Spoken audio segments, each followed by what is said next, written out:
Welcome back. સમાચારમાં આગળ વાત કરીએ છીએ અમદાવાદના ઠક્કર બાપાનગરમાં પાણીની તંગી મામલે મહિલાઓ રણચંડી બની છે.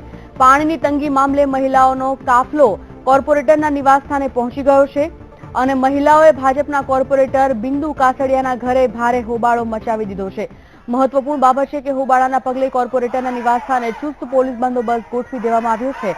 જોકે વિરોધ પ્રદર્શનમાં સ્થાનિક મહિલાઓની સાથે સાથે કોંગ્રેસી કાર્યકરોએ પણ ઝંપલાવ્યું છે. તો પાણી મુદ્દાએ મહિલાઓ રણચંડી બની છે. કોર્પોરેટરના નિવાસસ્થાનની બહાર મહિલાઓ ધસી આવી છે અને હોબાળો મચાવ્યો છે. મહિલા પોલીસને પણ બોલાવી લેવામાં આવી છે આ તમામ મહિલાઓને કંટ્રોલમાં કરવા માટે, પરંતુ છેલ્લા ઘણા સમયથી રજૂઆતો કરીને થાકેલી જે મહિલાઓ છે, જે પરેશાની, જે ત્રાસ ભોગવીને કંટાળેલી જે મહિલાઓ છે, કે તેમનો રોષ કંઈક ચરમસીમાએ જ હોય, પોલીસના તાબે પણ નથી આવી રહ્યા. આપ જોઈ શકો છો પોલીસના જવાનો અને મહિલા પોલીસને પણ અત્યારે ઘટના સ્થળે મોકલી આપવામાં આવ્યા છે. આ તમામ પરિસ્થિતિને થાળે પાડવા માટે પોલીસ પણ છે. અટકાયતી પગલાં પણ હાથ ધરવામાં આવ્યા છે. જે લોકો વધુ ઉગ્ર રીતે વિરોધ નોંધાવી રહ્યા છે તે તમામની અટકાયત અત્યારે કરી દેવામાં આવી છે અને તેમ છતાં આ મહિલાઓને આ પોલીસનો કોઈ પણ ખોફ ન હોય તેવું લાગી રહ્યું છે, કારણ કે આ જે મહિલાઓ છે તે પાણીના પ્રશ્ને અનેકવાર રજૂઆતો કરી રહી છે, પરંતુ કોર્પોરેટર જે છે તે કોર્પોરેટરે એક પણ રજૂઆત તેઓની સાંભળી નથી, એક પણ સમસ્યા તેઓની સાંભળી નથી અને આ મહિલાઓએ જે ત્રાસ ભોગવવાનો વારો અત્યાર સુધી આવ્યો છે તેનો જો ક્રોધ તેઓ તેમના નિવાસસ્થાને ઠાલવી રહ્યા છે. ફોન લાઈન પર જોડાઈ ગયા છે નરેન્દ્ર રાઠોડ. નરેન્દ્ર, પાણી મુદ્દે મહિલાઓ રણચંડી બની છે. શું વિગતો સામે આવી રહી છે? શું કાર્યવાહી ચાલી રહી છે ત્યાં?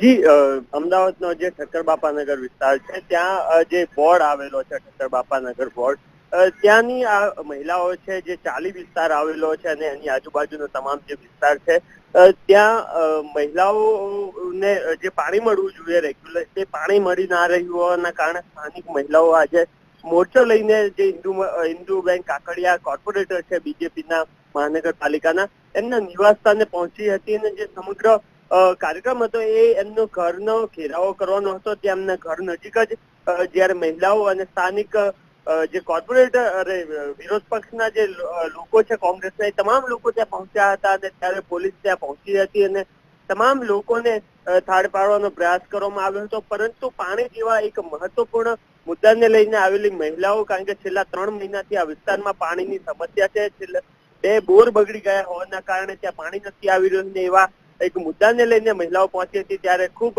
પોલીસ, જે મહિલા પોલીસ કર્મચારીઓ છે તે અને સ્થાનિક મહિલાઓ વચ્ચે સંઘર્ષ થયો હતો અને આખરે તમામ જે મહિલાઓ ત્યાં પહોંચી હતી તેમની અટકાયત કરવામાં આવી હતી. સ્થાનિક કોર્પોરેટર ઇન્દુબેન પણ ત્યાં ઘટના સ્થળ પર પહોંચ્યા હતા અને એમને લોકોની રજૂઆત પણ સાંભળી હતી અને જે ઇન્દુબેન છે એમની સાથે જયારે વાતચીત થઈ હતી ત્યારે તેમને મીડિયા સમક્ષ પણ જણાવ્યું હતું કે આ છેલ્લા 2-3 મહિનાથી આ વિસ્તારમાં પાણીની સમસ્યા છે, 2 બોર ત્યાં બગડી ગયા છે અને એ અંગેની રજૂઆત કમિશનરને પણ કરવામાં આવી છે. જોકે હજી સુધી ત્યાં પાણીની સમસ્યા હલ નથી થઈ અને જયારે બોર બનશે ત્યારે જ આ પાણીનો પ્રશ્ન હલ થશે.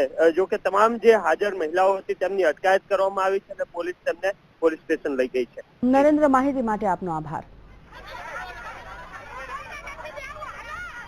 ઠક્કરનગર વિસ્તારના ગામતળમાં એક સાથે 2 બોર ફેલ થઈ ગયા છે. એના લીધે ઠક્કરનગરના ગામતળમાં પાણીની તકલીફ ઊભી થઈ છે, એ અમને પણ જાણ છે. પણ સ્ટેન્ડિંગ કમિટીમાં શું કહેશો, જે પ્રકારે 5-5 મહિનાથી પાણી નથી મળ્યું? પાણી એટલો બધો ટાઈમ નથી થયો કે પાણી નથી મળતું. હમણાં છેલ્લા થોડા ટાઈમથી 2 બોર એક સાથે ફેલ થઈ ગયા છે, એના લીધે ઠક્કરનગર ગામતળમાં પાણી નથી મળતું. એની સમસ્યા છે, એમને જાણ છે અને વોટર સપ્લાય કમિટીમાં અને સ્ટેન્ડિંગ ચેરમેન છે એમના ત્યાં પણ અમે કામ આપી દીધું છે અને મુલાકાત લીધી છે અને તાત્કાલિક યુદ્ધના ધોરણે કામ ચાલુ કરવા માટેનું અમે એમને કહી દીધેલું છે.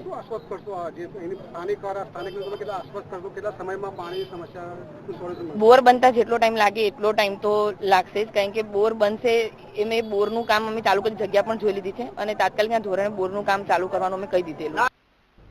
આ સાથે